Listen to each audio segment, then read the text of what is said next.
Master Your Emotions offers practical strategies to understand, manage, and transform your emotional experiences. We'll cover all of these topics and the entire book in just a few minutes. Chapter 1: How Your Survival Mechanism Affects Your Emotions. Our emotions are deeply rooted in the brain's evolutionary need to prioritize survival over happiness. Imagine our ancestors navigating a dangerous environment filled with predators and hazards. This survival instinct was crucial for staying alive. The brain evolved to focus on potential threats, which helped keep early humans safe. But this same mechanism can create stress and anxiety in modern life. Why?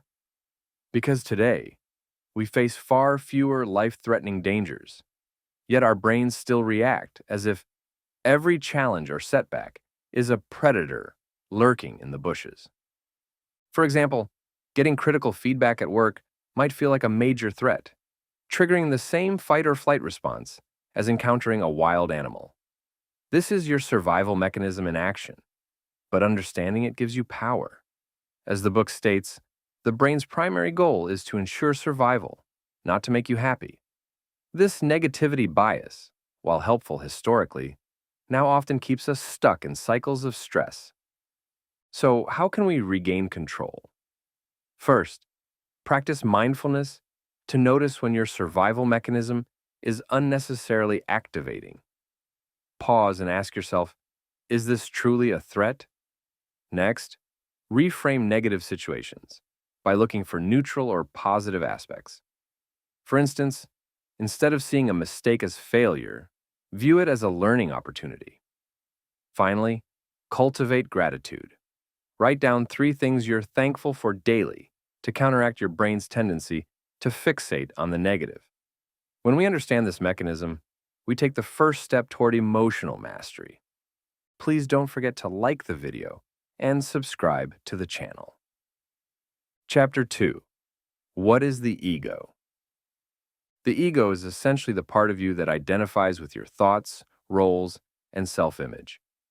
While it helps create a sense of identity, it also causes unnecessary suffering. How? By creating attachments to expectations, comparisons, and outcomes. For example, if you base your self-worth on your job title or social media likes, the ego keeps you in a cycle of validation seeking and insecurity. The book explains it beautifully.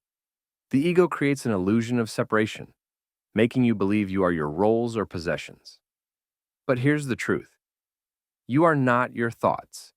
You are the observer of your thoughts. When you recognize this, you can step back and detach from the ego's control. So how do we deal with the ego? Start by practicing self-awareness. Notice when your thoughts are driven by comparison, such as feeling envious of a friend's success.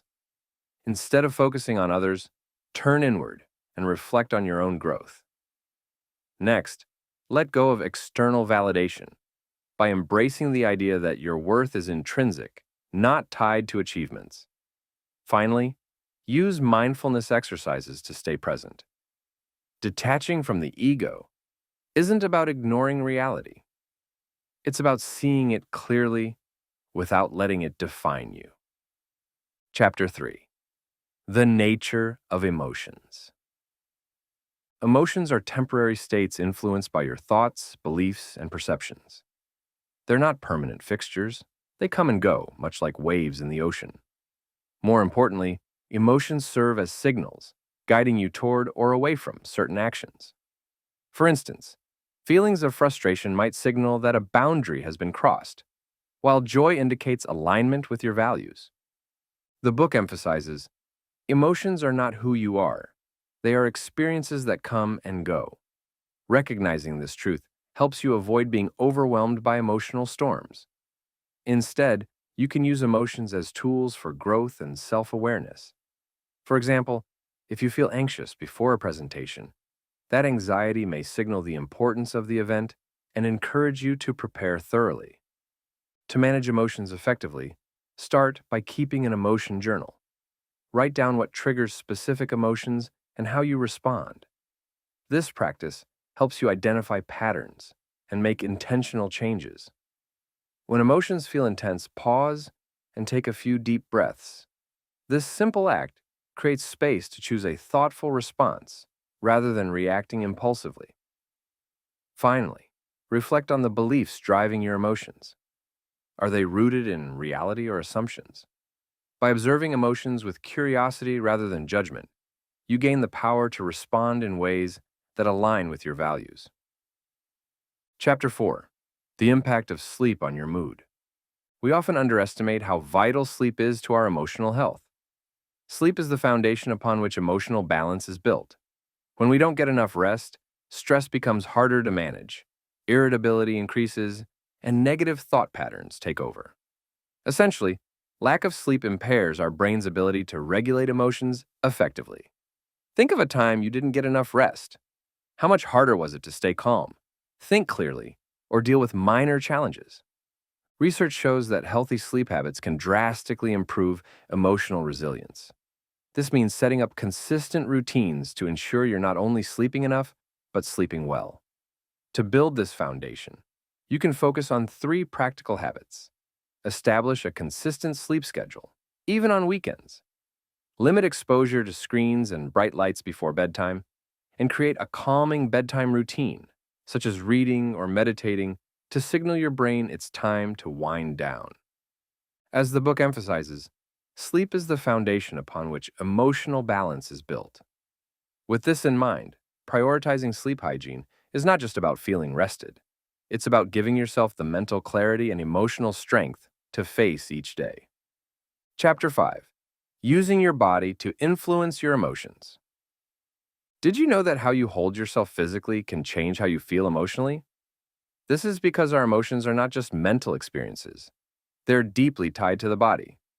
A simple change in posture, movement, or activity can shift your emotional state. For example, standing up straight can increase confidence, while a short walk can help clear your mind and reduce stress. One of my favorite reminders from this chapter is, move your body and your mind will follow. It highlights the strong mind-body connection that allows physical actions to transform negative emotions into positive ones. Think about the last time you felt stressed. Did a quick stretch or deep breath make a difference? If not, it's worth experimenting with power poses, such as standing with your hands on your hips or raising your arms like a victorious athlete. These small adjustments can make a big impact. To bring this practice into your life, focus on 3 things. Keep good posture throughout your day to increase energy and confidence. Incorporate regular movement or exercise. Even a short walk is enough to shift your mood.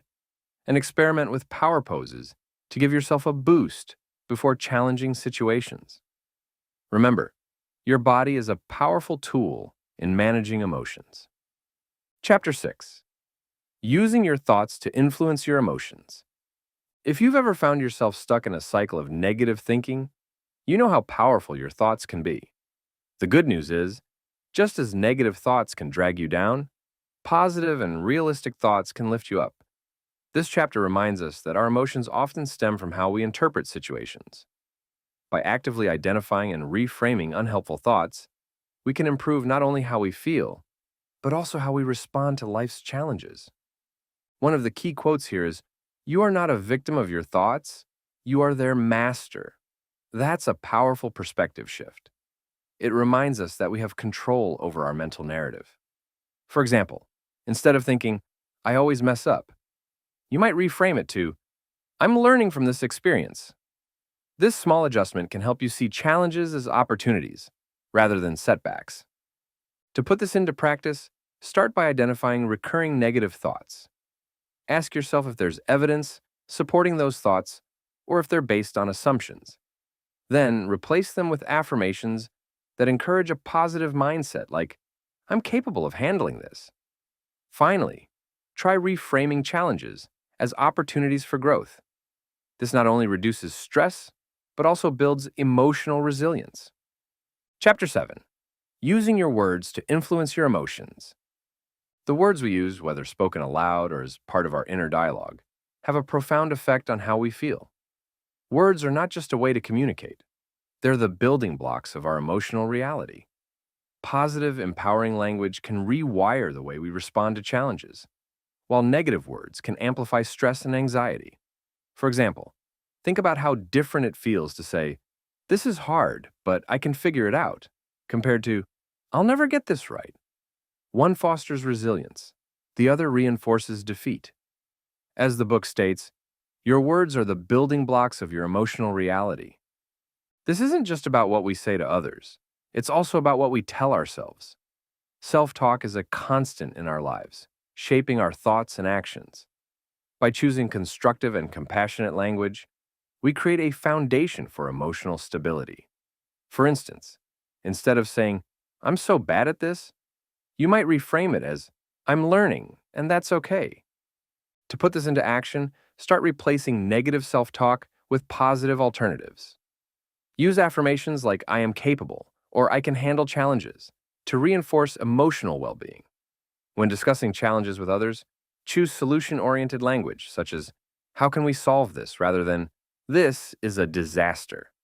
Finally, take a moment each day to read affirmations aloud, reminding yourself of your strengths and potential. As the book reminds us, speak kindly to yourself, for your mind is always listening. Chapter 8. How your breathing affects your emotions. Breathing is something we often take for granted, but it's a powerful tool for regulating our emotions. The way we breathe can either calm our minds or heighten our stress. Deep, controlled breathing promotes relaxation and clarity, while shallow, rapid breathing can exacerbate anxiety.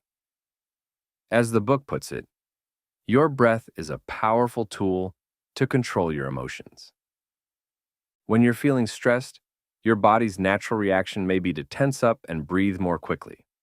This response can send a signal to your brain that you're in danger, even if the threat is minor.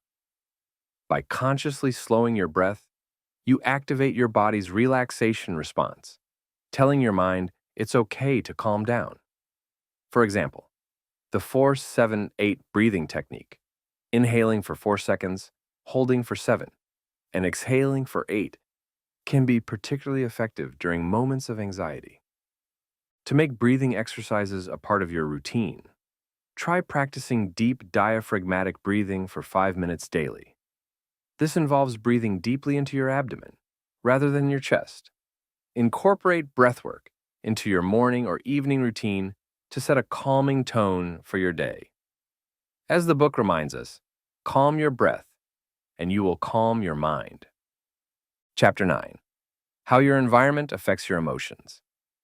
Your environment plays a major role in shaping your emotional state. A cluttered or chaotic space can increase stress, while a clean, organized space fosters calm and focus.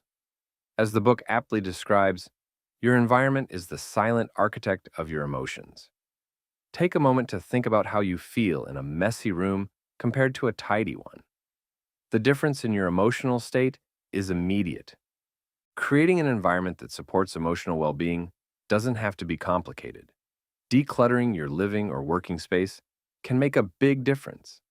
Adding elements of nature, like plants or natural light, can boost your mood and make a space feel more inviting.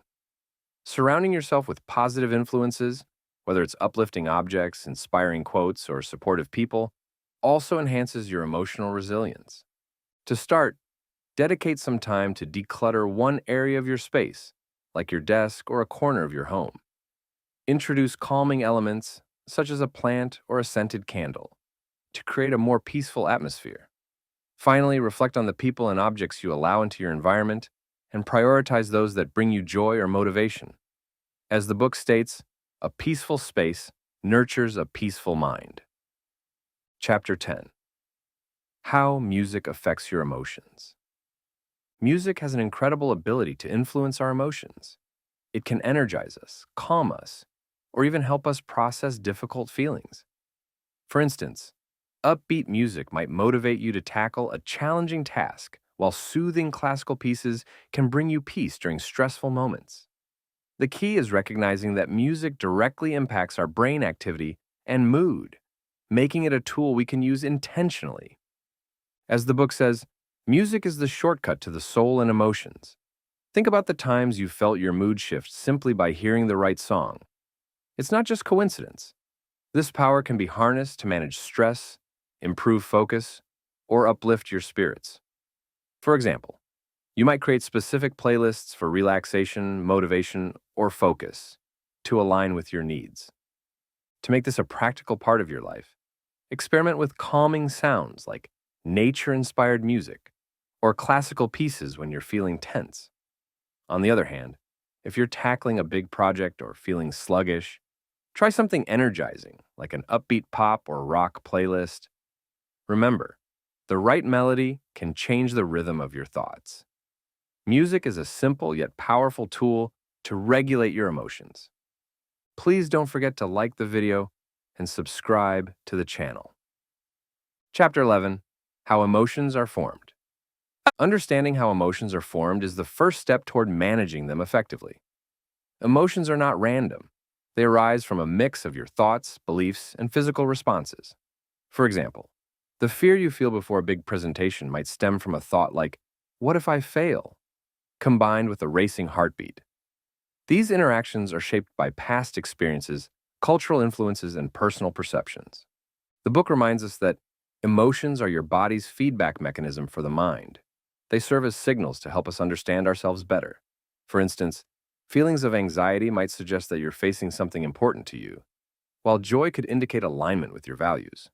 When we understand the source of our emotions, we gain the power to address their roots.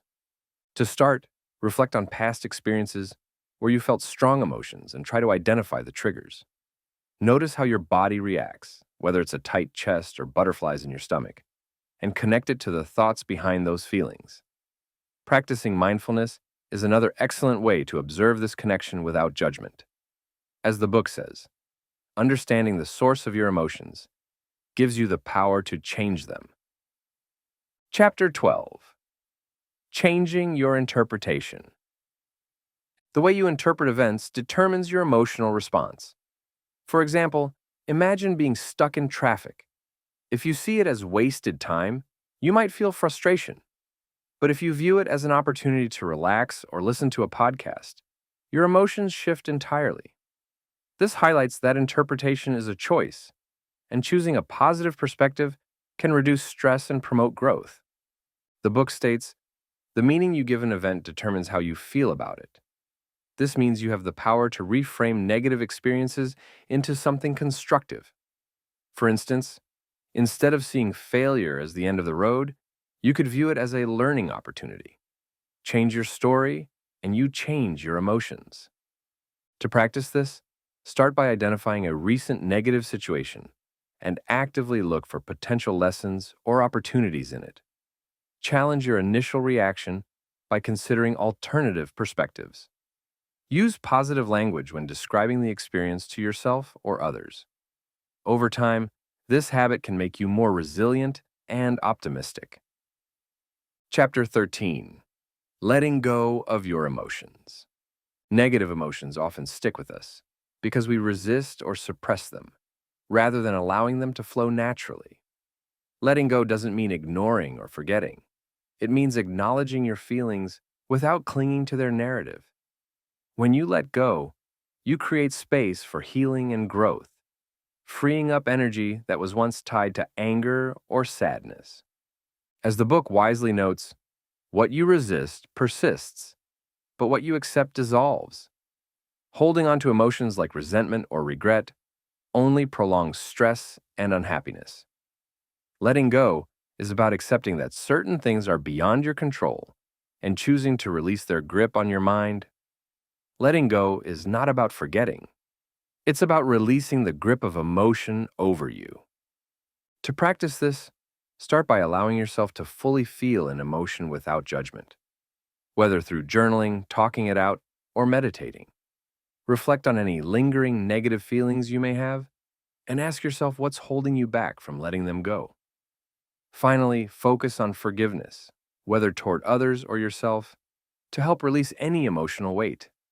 Letting go is a gift you give yourself, paving the way for peace and clarity. Chapter 14. Conditioning your mind to experience more positive emotions.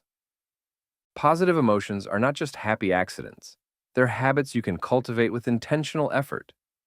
This chapter teaches us that practices like gratitude, mindfulness, and visualization can train your mind to focus on positivity. By consistently repeating these practices, you can strengthen the neural pathways associated with positive thinking, essentially rewiring your brain for happiness. As the book says, happiness is not something that happens to you, it's something you create. Think of gratitude as a simple but powerful tool. Taking just a few moments each day to write down 3 things you're grateful for can shift your focus away from what's lacking to what's abundant. Visualization is another tool that primes your brain for success and optimism. Picture the best case scenarios for your goals or challenges. It can help you approach them with confidence. Mindfulness meditation ties these ideas together by helping you stay present. By focusing on the now, you reduce stress and open the door for positive emotions to flow. As the book wisely notes, gratitude turns what we have into enough. Start small. Whether it's journaling gratitude, spending 2 minutes visualizing success, or meditating for 5 minutes, and watch positivity take root in your life. Chapter 15. Changing your emotions by changing your behavior. Sometimes emotions feel like they're in control, but this chapter reminds us that the relationship works both ways. Your actions can influence your emotions. Have you ever forced yourself to smile during a tough moment and found it lifted your mood, even just a little? That's because behavior acts as a bridge between intention and emotion. As the book says, sometimes you have to act the way you want to feel. Engaging in uplifting activities is a powerful way to shift your emotional state. It could be something small, like taking a walk in nature, or something meaningful, like helping a friend. Even seemingly minor acts, like smiling intentionally, can create a ripple effect of positivity. Aligning your daily actions with your values is another way to reinforce emotional and mental well-being. To put this into practice, try smiling, even when you don't feel like it. It's a small act with big emotional rewards. Find joy through hobbies or acts of kindness, and don't underestimate the power of taking small, consistent steps toward a goal. Remember, behavior is the bridge between your intentions and your emotions. Start walking across that bridge today. Chapter 16. Changing your emotions by changing your environment. Your environment plays a massive role in shaping your emotions. A cluttered or chaotic space can leave you feeling stressed, while a clean and inspiring one can elevate your mood and promote mental clarity. The book describes it perfectly.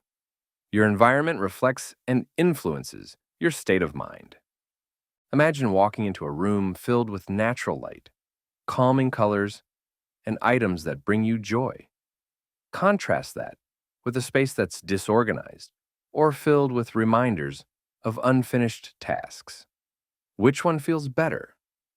By making deliberate changes to your surroundings, you can set the stage for positivity and productivity. To start, declutter your workspace or home. It's amazing how freeing a clean space can feel. Add uplifting elements like plants, artwork, or photos that make you smile. And don't forget to remove distractions or triggers that lead to negative emotions. As the book puts it, design a space that nurtures the emotions you want to feel. Chapter 17. Short-term and long-term solutions to deal with negative emotions. Negative emotions are part of life, but how we handle them makes all the difference. This chapter offers both immediate strategies and long-term habits to help you manage these emotions effectively. As the book says, quick fixes calm the storm, but long-term habits calm the sea. For immediate relief, grounding techniques like the 5-4-3-2-1 method can help. This involves focusing on your senses, 5 things you see, 4 you can touch, and so on, to bring yourself back to the present moment. Breathing exercises are another quick way to reduce acute emotional distress. These simple techniques can help you regain control when emotions feel overwhelming. On the long-term side, practices like mindfulness and journaling help build emotional resilience over time. Journaling, in particular, is a great way to process emotions and identify recurring patterns. As the book reminds us, negative emotions are temporary visitors. Don't let them unpack and stay. By blending short-term techniques with long-term habits, you can create a balanced approach to emotional well-being that serves you in every moment. Chapter 18. How emotions can guide you in the right direction. Emotions are powerful tools that can help you navigate life's decisions and challenges. Think of them as internal signals. Positive emotions often point you toward alignment with your values and goals, while negative emotions highlight areas needing attention or change. This perspective allows emotions to become guides rather than obstacles. As the book puts it, your emotions are your compass. They guide you toward your true north. Consider an example. When you feel excited about a project, it's a sign you're on the right path, doing something meaningful to you. On the other hand, feeling drained or resentful might suggest a misalignment with your needs or priorities. By listening to and interpreting these signals, you can make more informed decisions that align with your authentic self. To use emotions effectively, take time to reflect on situations where you felt strong emotions, positive or negative, and uncover the message behind them.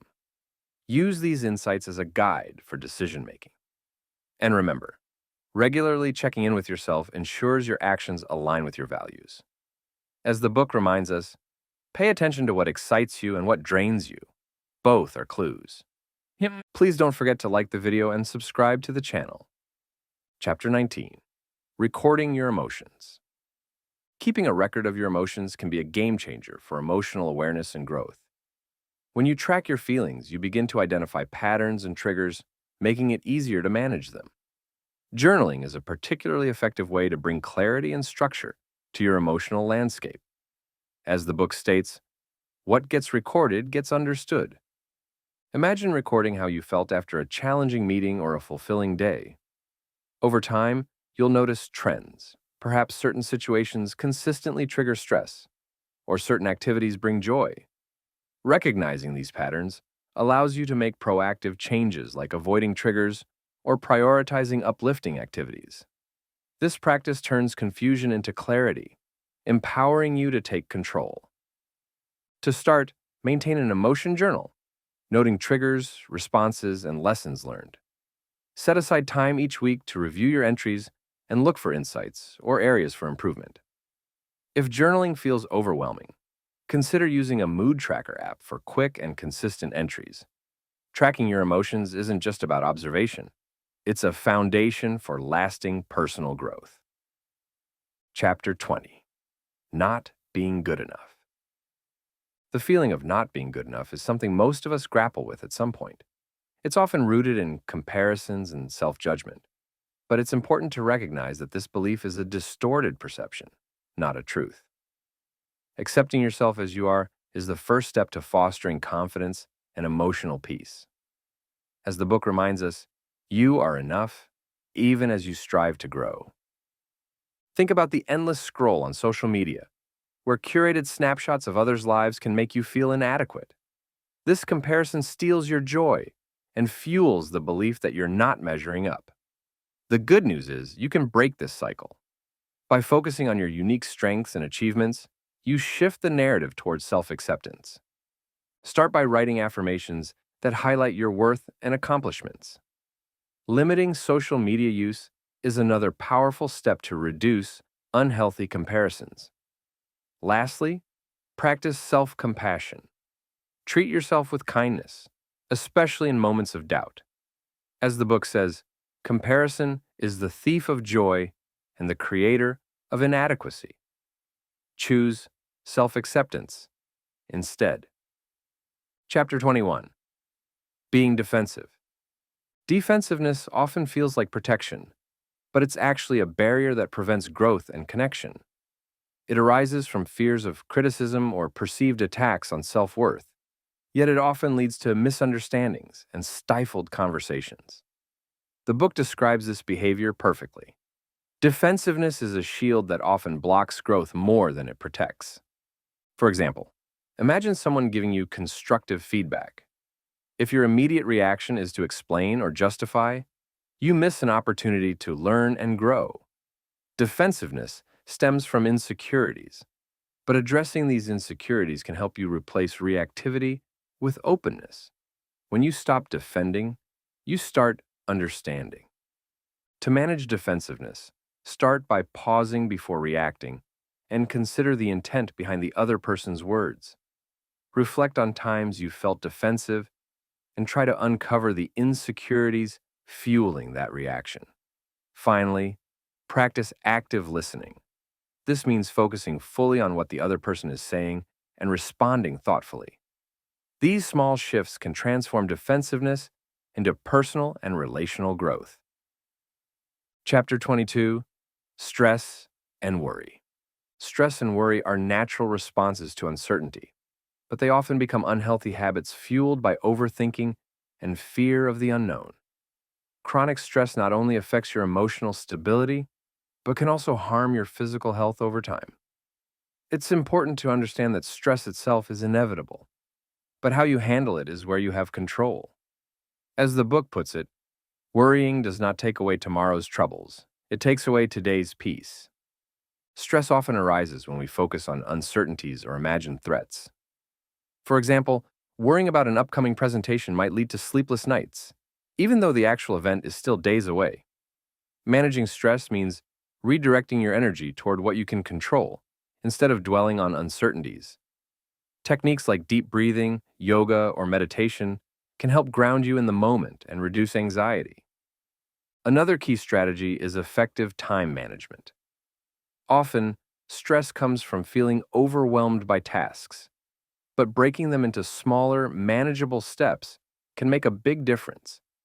Remember, stress is inevitable, but how you handle it is optional. By adopting stress management strategies, you can enhance your emotional balance and overall well-being. Chapter 23: Caring what people think of you.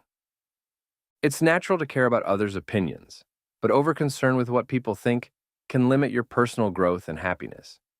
This often stems from a fear of rejection or a desire for validation. However, constantly seeking approval can prevent authentic self-expression, making it harder to live in alignment with your values. As the book wisely says, you can't control how others see you, but you can control how you see yourself. Imagine a situation where you held back your true opinion in a meeting because you worried others might disagree. While this may feel safer in the moment, it prevents you from contributing authentically. Letting go of the need for approval fosters confidence and emotional freedom. True freedom, as the book puts it, is living authentically without the need for approval. To break this cycle, start by reflecting on areas where you seek validation and ask if those align with your core values. Build confidence through self-affirmation, reminding yourself of your unique strengths and decisions. Finally, set boundaries to protect your emotional well-being from external judgments. Shifting your focus to internal validation is one of the most liberating changes you can make. Chapter 24: Resentment. Resentment is often described as anger that overstays its welcome. It usually stems from unmet expectations or perceived injustices, but holding on to resentment only prolongs emotional and relational strain. As the book states, resentment is like drinking poison and waiting for the other person to die. It's not about the other person, it's about freeing yourself. Resentment drains emotional energy and creates tension in relationships. For instance, you might feel resentment toward a colleague who didn't pull their weight on a project, replaying the situation in your mind long after it's over. Practicing forgiveness can help release this burden and restore your peace. Forgiveness is not about them. It's about freeing yourself, the book reminds us. To let go of resentment, start by identifying its sources and reflecting on how they impact your emotions. Writing a forgiveness letter, even if you never send it, can be a powerful way to release lingering anger. Focus on empathy. Try to see the situation from a broader perspective. Letting go isn't easy, but it's a gift you give yourself. Chapter 25. Jealousy. Jealousy often arises when we feel inadequate or fear losing something valuable. It's a natural emotion but can become destructive if left unchecked. At its core, jealousy often says more about our insecurities than external circumstances. The book frames this beautifully. Jealousy is a mirror reflecting what you fear or desire. Instead of letting jealousy fester, consider it a tool for self-reflection. For example, if you feel envious of a friend's success, ask yourself what underlying fears or desires are driving that feeling.